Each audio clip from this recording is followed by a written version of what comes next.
Hi folks, Pete here from Ashton's Cars. A little bit of a classic here today. One of the last cars produced, or mass produced anyway, by the British car industry, the Rover 75. These are probably a very underrated car in my opinion, because especially the diesel model which I've got here, it's got a BMW diesel engine in it. This one's an automatic. They're a big comfy cruiser, which obviously now are getting a little bit older. This one's 20 years old. It's a very early 2003 model. Just taking you around the car. This is finished in what I think is the best colour. It's the metallic Wedgwood blue. I've taken this car in part exchange. I thought I'd show it to you quickly because by no means is this a perfect car or perfect example, but it's in relatively good nick for it's a pretty solid car for 20 years old for its age. I quite like the styling of these in a funny way. They're a bit of a guilty pleasure for me. At the time, they were very Jaguar-esque in their styling. Certainly when you compare this to an S-Type, which was the mid-range Jag at the time, and the X-Type, which was its smaller sibling, this had some of the looks of the S-Type combined with the more compact dimensions of the X-Type. It was a nice happy medium between those two cars. This is a Connoisseur SE model as well. This is the top of the range, so it's the posh one. In fact, the Connoisseur SE with the 2-litre diesel and the auto gearbox is, in most people's opinion, the best combination for this car. Certainly the most reliable power plant they put in one. I tend to avoid the 1.8-litre petrols of these, always have, because they tended to suffer with head gasket issues. The 2.5 also does occasionally suffer with those sort of head gasket problems. This BMW engine that's in this one though, the 2-litre diesel, is a very reliable unit. And they even did a crazy rear-wheel drive V8 version with a Mustang engine in it, but they're very, very rare and now quite expensive as well. These ones are still very cheap and probably a little bit of a future classic because it is more or less the last car that Rover did. They did a facelift of it, but it was the last purely new design that Rover ever made. So, starting off from the front here, it's 20 years old. Yes, it's a 52 plate, but it's actually a 2003. It's a February 2003 model. So, we've got the front fog lights because it's a Connoisseur. A little bit of a scuff here on the bumper, look. Can you see that? Very light scuff on the bumper. Wheels not in bad nick though. And they are the 17-inch. We've got a nice chrome trim that runs down the waistline of the car, along with chrome mirror caps. Now if you look to the bottom of that door, you can see that this car has had repairs on both sides to its sills. Again, it's not something that I would be too alarmed at on a car of this age. It's kind of to be expected really. And now as we come to the rear, this is kind of my favourite angle for this car. I think it looks really good from the rear three quarters. Feel free to comment below if you agree, or of course if you disagree with me, but I think it's quite handsome. This one's been fitted with a tow bar with twin electrics, which tells me it's probably towed a caravan at some point in its life. The previous owner hadn't used it for towing though. It's also got the rear parking sensors. They still work a treat. Probably quite a modern feature back in 2003 they were, so quite a sought after thing to have. You are reminded constantly on this car that it is a British vehicle. British made, British designed. We've got the Union Jack on the flanks there. And yeah, as you can see on the bottom of that door, a little bit of a repair on the sills being done. I think it's had new sills both sides and it's just not quite been, it hasn't quite been sort of merged in with the rest of the bodywork properly 100%. It is all solid, but the colour's just slightly off. But I'm not really overly worried about that on a car of this age. It's still solid, and the main thing is it's not rotten. So I'm glad they've been done in a way. Let me just show you the front and rear compartments of it. Do you like wood and leather? If you do, you're in for a treat with this car. Look at that beautiful soft leather on that seat.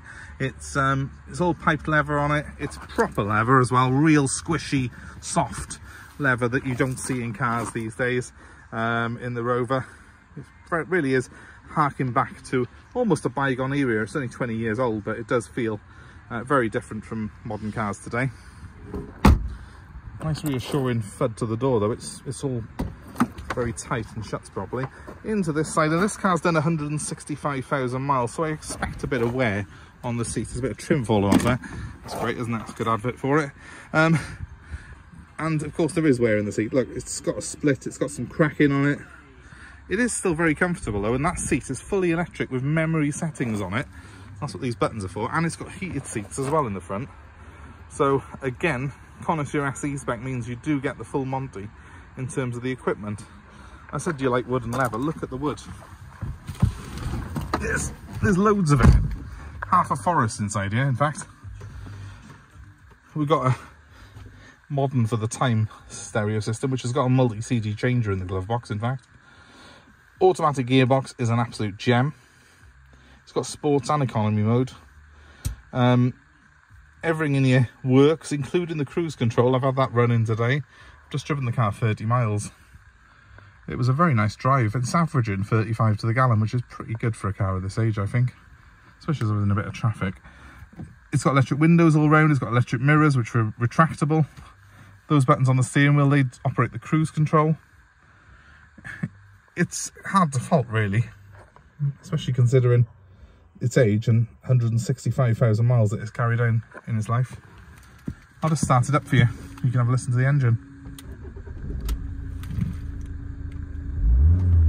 Starts up straight away. There's no warning lights on the dashboard. Everything operates as it should. Electric sunroof as well on this one. It's a nice little extra, isn't it? It tilts and it slides. Really nice little option to have on them. It would have been a very expensive car when it was new. This would have been competing with top of the range 3 Series BMWs, Audi A4s, Mercedes C-Class, that sort of thing. And of course the Jaguar X-Type. The Rover at the time just had the better spec. You didn't get the heated seats and the full leather as standard in those other cars, but you did get it in a Connoisseur Rover, and it was about the same price. Second hand, of course, they were cheaper, the Rover. So they were a bit of a bargain. It's a shame, really, that they didn't succeed better. I think Rover had, unfortunately, too much of a dowdy image by that point, and the damage had been done. But as a product on its own, the 75 was actually quite a good car. And, okay, it's not a modern looking car by today's standards, but it's got all the gear in it you could possibly need. And it's certainly a little bit different. So if you want something that's, I don't know, a car that you can just run down to your local pub on a Sunday for your Sunday lunch for a bit of pleasure, a car that's still capable of keeping up with modern traffic and still pretty good on fuel, but has got a classic look about it, this is going to stand out from the crowd and still be relatively cheap for someone to run. Parts are quite plentiful as well, because there is a massive amount of owners and owners clubs for these cars. If you're interested in it, please give me a call. My number's 07932 873 646. The 75 is going to be prepared so as it's ready for delivery anywhere in the UK. We are also happy to take an old car in part exchange, or a newer car even. Just give us a call, let us know what you've got, and we'd be happy to work out a deal to suit you. My number's 07932 873 646. Please, as you come this far on my video, give it a like, share our video please, and subscribe to our channel. That's the most important thing.